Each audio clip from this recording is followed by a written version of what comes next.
guys, Ms. Hall here from Stevens Elementary, and welcome to my kitchen. Today I'm going to participate in our virtual cultural fair by showing you how I make a very special dish. So today what I'm going to show you is how to make a red soup called borscht.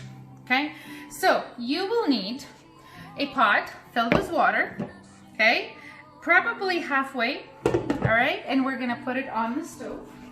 You will also need a pan, because every good cook knows that a key, or the key to a very good soup, is a very good broth. So I'm using beef, and you can use any kind of cut. I prefer the cut that comes with the bone, because bones, when boiled, make the best broth. All right, here we go.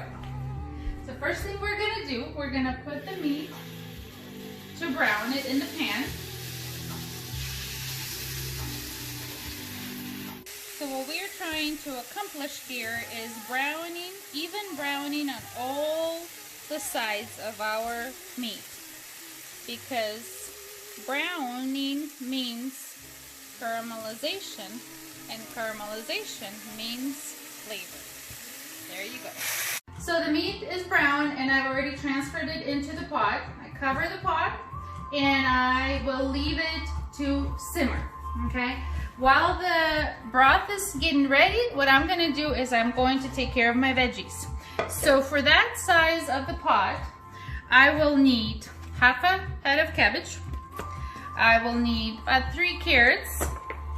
I will use an onion, and I will use 2 beets and about 3 large potatoes. All right, so hang tight while I do my cutting and dicing. All right.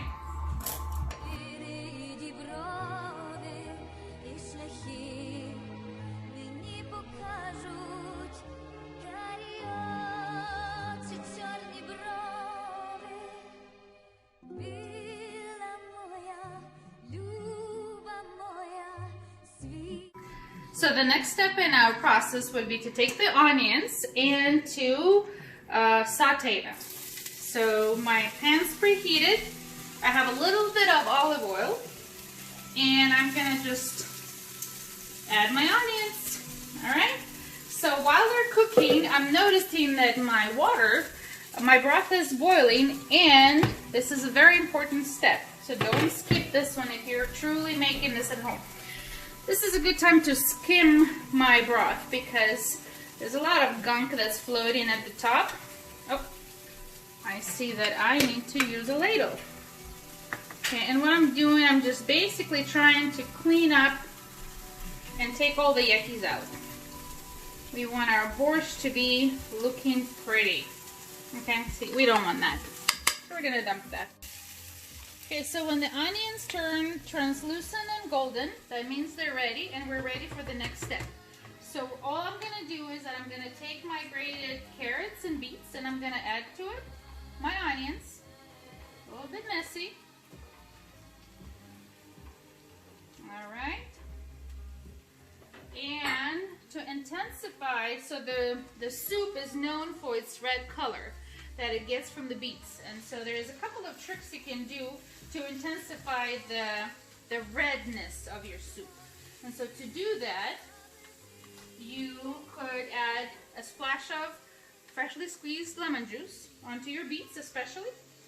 That will help them remain red. I also like to use a little bit of tomato paste.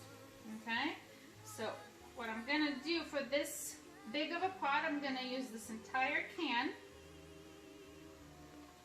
Add it right onto my veggies. Okay, and I want them to simmer for just a little bit. So what I'll do to help them integrate and play nicely with each other is that I'm going to take a ladle of my broth, and I am going to carefully add it to my veggies, just like so. Maybe a little bit more than that. Problem with these family recipes is that you kind of have to eyeball some of this stuff. So I would say that was 2 ladles. Okay, and what you're doing here is that you mix it. My floppy spatula won't cut it, so I'm going back to the slotted spoon.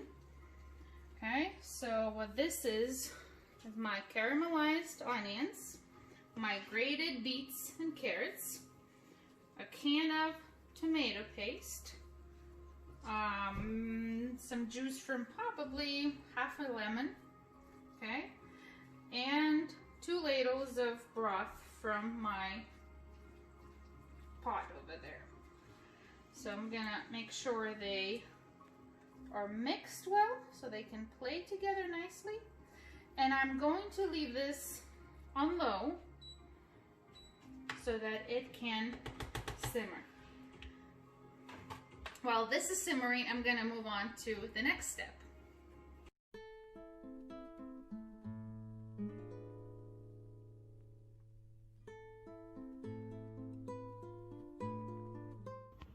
So I diced up potatoes and cut up my cabbage, and they're about ready to be added to the broth. While I do that, I also like to check on my stewing veggies that are still going. So I turn down the heat and they're still doing their thing, okay? So bear with me. Okay, you can. So it's been about 15 minutes and I'm ready to season my borscht. So for that, I minced 3 cloves of garlic. So I'm gonna add it to my broth and potatoes at this point, and meat. I love garlic. Garlic is good.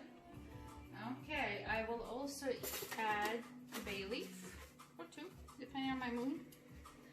Okay, I will season it with a little bit of salt, maybe a teaspoon. Okay, I like pepper. Pepper is good. So, doesn't want to go in, so let's go with a smaller size. Half a teaspoon would be good. And I will add 2 tablespoons of sugar. Okay. All right. That should do the trick. Stir it all in. And we're at the point where we can add the cabbage. Remember all that sliced cabbage we got? So we are going to add it in.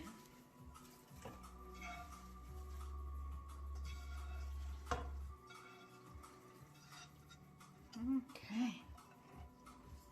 So I'm going to cover and let it be for another 10 minutes. And at this time, I'm going to check on my veggie party going on in this pot right here.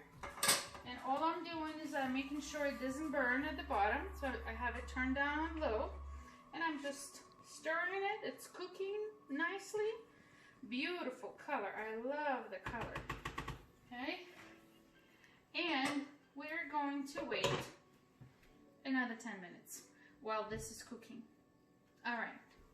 So we're in the final stage of our borscht making for tonight. So the only thing that we need to do is to combine this red goodness with the rest of the borscht.